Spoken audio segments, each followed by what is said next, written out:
আমার জানো তো ছোট থেকে ম্যাগি খেতে খুব ভালো লাগে। তাই ছোটবেলায় আমি যখন স্কুলে যেতাম তখন প্রায় দিনই ম্যাগি নিয়ে যেতাম।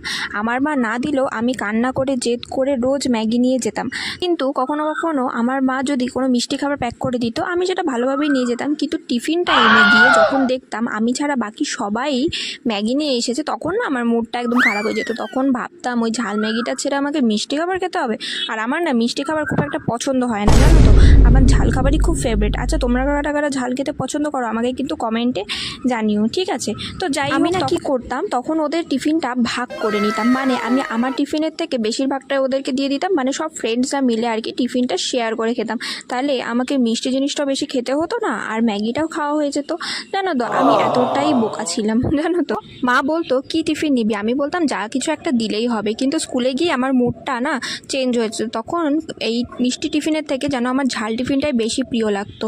আচ্ছা, তোমাদের কার কার ঝাল খেতে ভালো লাগে আমাকে কিন্তু কমেন্ট করে জানিও, ঠিক আছে? আর তোমরা অবশ্যই নিশ্চয়ই বন্ধুদের সাথে টিফিন শেয়ার করে খাও। কি খাও তো? ভিডিওটা ভালো লেগে থাকলে একটা লাইক করে দিও প্লিজ।